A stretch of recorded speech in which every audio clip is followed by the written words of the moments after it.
Adapun at-ta'rif bil musannif, mengenal penulis, maka ada 4 pembahasan secara umum yang perlu diketahui berkenaan dengan penulis. Yang pertama adalah jurru nasabih, nasab lengkap beliau, nama lengkap beliau, nasab beliau. Nama beliau rahimahullahu taala adalah Umar ibnu Ali. Nama lengkap beliau Umar ibnu Ali ibnu Ahmad ibnu Muhammad ibnu Abdullah. Umar ibnu Ali ibni Ahmad ibni Muhammad ibnu Abdullah. Ini nama lengkap beliau, Umar ibnu Ali ibn Ahmad ibn Muhammad ibn Abdullah. Kunyah beliau Abu Hafs. Dan beliau digelari Sirajuddin. Ya, digelari oleh para ulama dengan gelar Sirajuddin. Al-Andalusi. Asalnya beliau dari Takrir, makanya dikatakan at-Takririyul aslu thummal Misri. Ya, kemudian beliau menetap di Mesir. Asy-Syafi'i, dan beliau salah seorang ulama dalam mazhab Syafi'iyah. Beliau masyhur dengan nama Ibnul Mulaqqin, ya, dengan panggilan Ibnul Mulaqqin, dan juga masyhur dengan nama Ibnun Nahwi. Ibnun Nahwi. Dan masing-masing dari 2 penamaan ini masyhur dinisbatkan kepada beliau, walaupun ya Ibnul Mulaqqin ini gelar yang paling masyhur, namun disebutkan beliau tidak senang dengan penamaan ini, ya, Ibnul Mulaqqin. Beliau lebih senang dengan menyebut diri beliau dengan Ibnun Nahwi. Dan ada sebab dari 2 penamaan ini kenapa beliau dinisbatkan kepada An-Nahwi, Ibnun Nahwi dan Ibnul Mulaqqin. Adapun dikatakan Ibnun Nahwi karena ayah beliau Ali ibn Ahmad rahimahullahu taala adalah seorang alim dalam ilmu nahwu. Beliau adalah seorang nahwi, pakar dalam ilmu nahwu. Maka dikenallah beliau Umar bin Ali dengan nama Ibnun Nahwi, yakni anaknya alim yang pakar dalam ilmu nahwu. Adapun Ibnul Mulaqqin dikatakan anaknya atau putranya Al-Mulaqqin, Ibnul Mulaqqin ini dinamakan demikian karena tatkala beliau rahimahullah, tatkala beliau berusia 1 tahun, ayah beliau meninggal. Ali bin Ahmad rahimahullahu taala meninggal. Ya, dan kemudian beliau diasuh oleh Al-Wasi.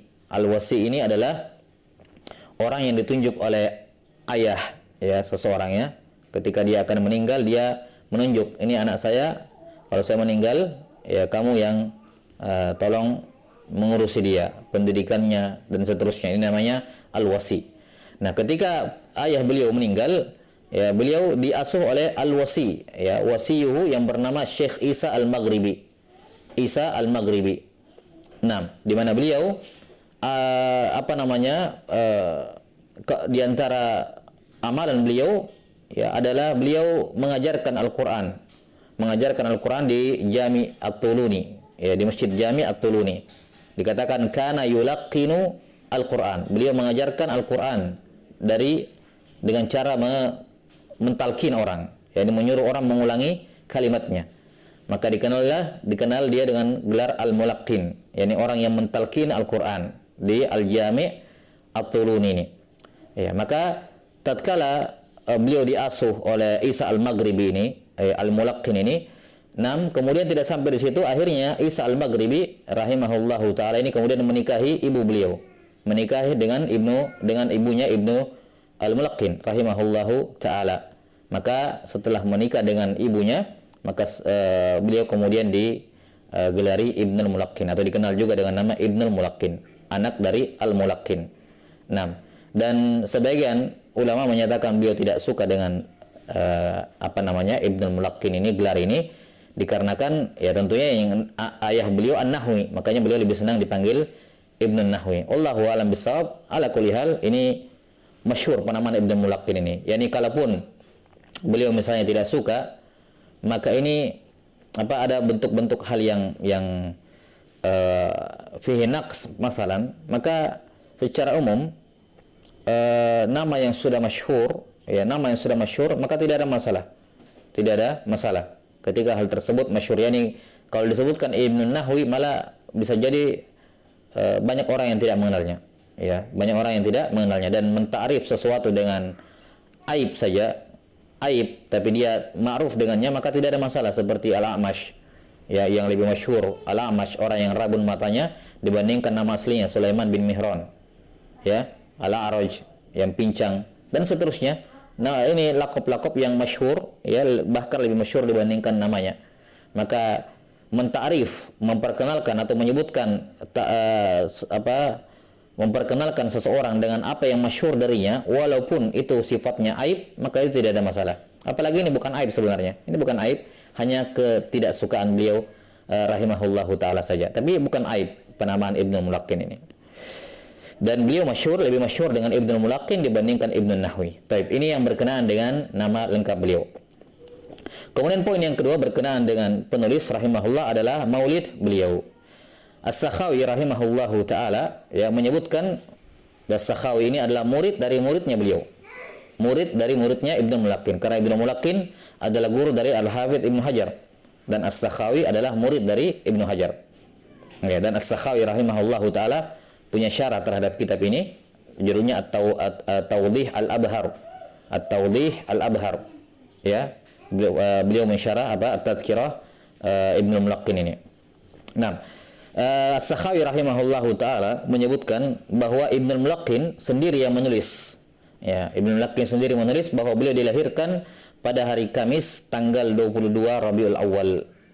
Hari Kamis tanggal 22 Rabiul Awal tahun 723 Hijriah. 723 Hijriah. Nah, berarti beliau bahkan lebih tua dibandingkan Ibnu Katsir. Ibnu Katsir rahimahullah Ibnu Katsir lebih tua ya. Nah, ini beliau rahimahullahu taala lahir pada tahun 723 Hijriah. 6. Pada bulan Rabiul Awal tanggal 22. Ini berkenaan dengan maulid beliau.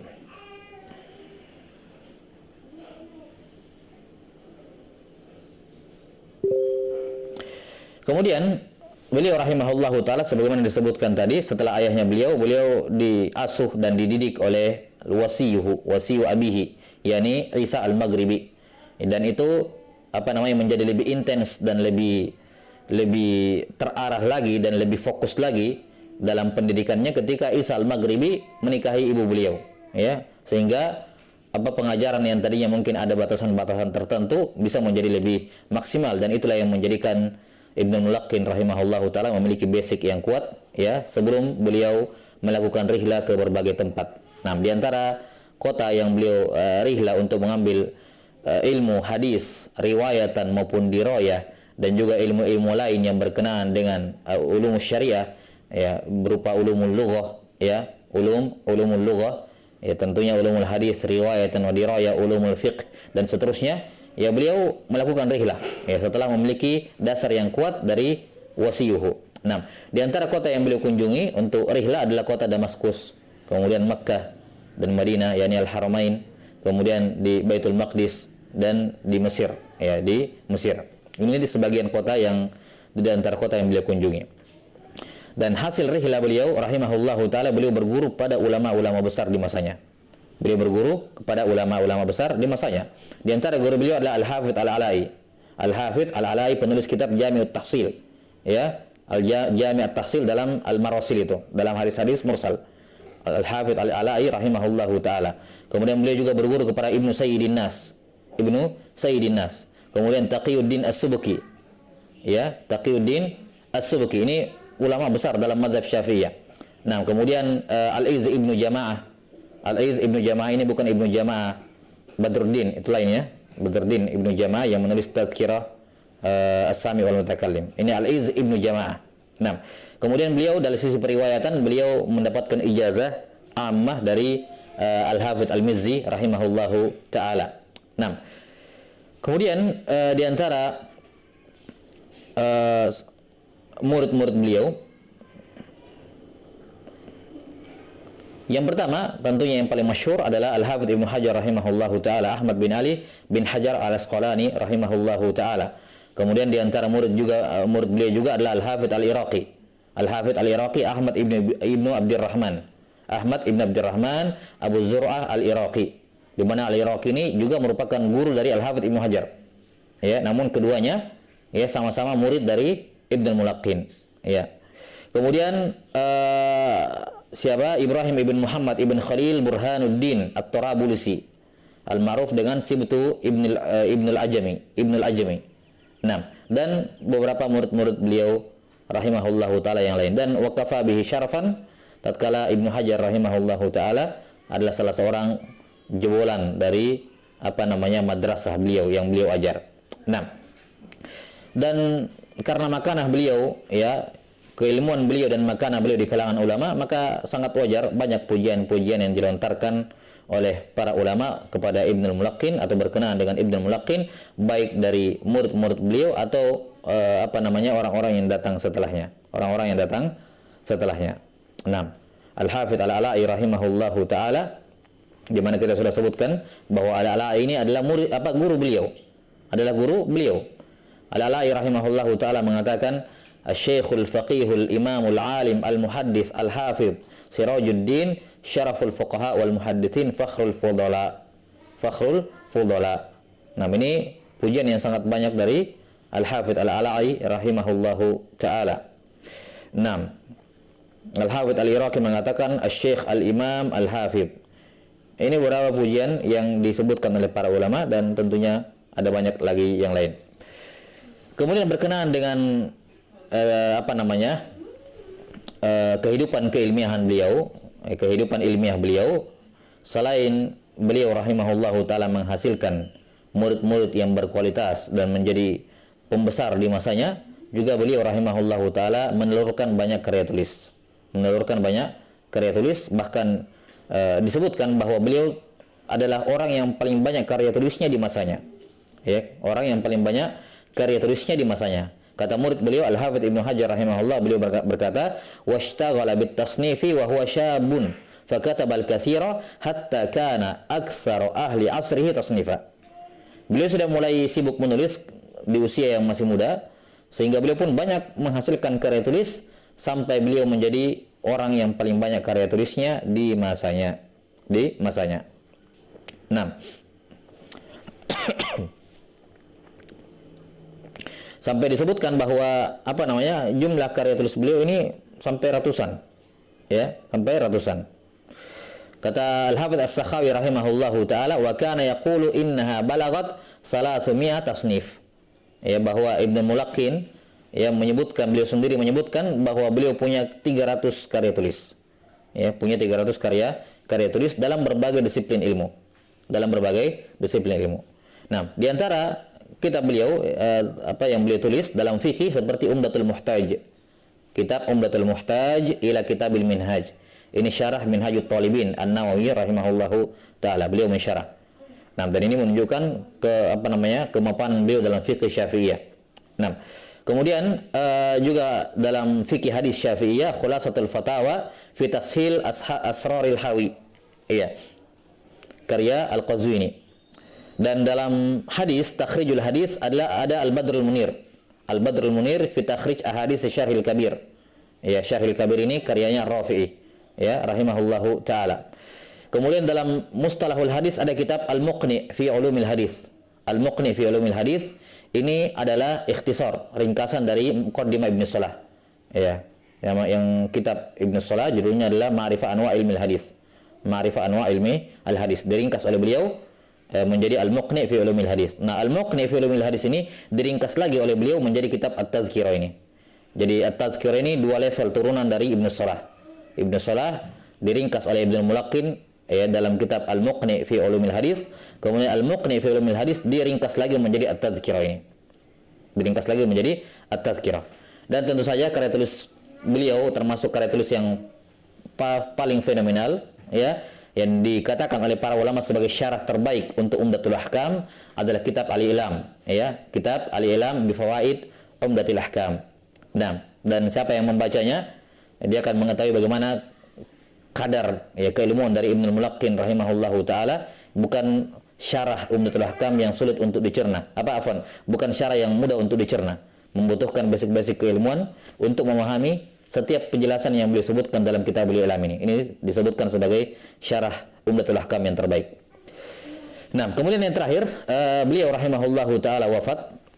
Ya, tentang wafatnya beliau. Sebelum wafat, beliau diuji oleh Allah Subhanahu wa taala dengan taghayyur fil hifdz, agak berubah hafalannya.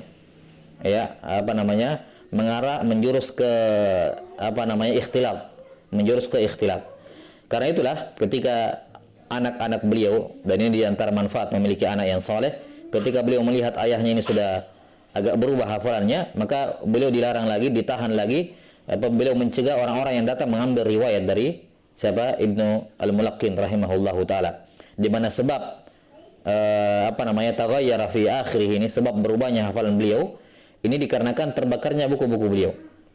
Ya, terbakarnya buku-buku beliau, dan hampir kebanyakan karya tulis beliau atau hampir kebanyakan catatan-catatan beliau, catatan hadis beliau, riwayat-riwayat beliau hangus terbakar, dan itu menyebabkan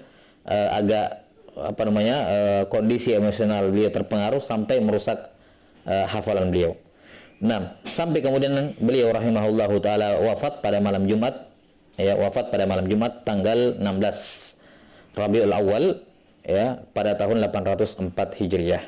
Pada tahun 804 Hijriah. Ya, beliau lebih belakang sedikit ya dibandingkan Ibnu Katsir rahimahullahu taala. Ibnu Katsir wafat 774 Hijriah. Nah, beliau wafat 804 Hijriah. Ibnu Hajar 825 Hijriah. Nah, ini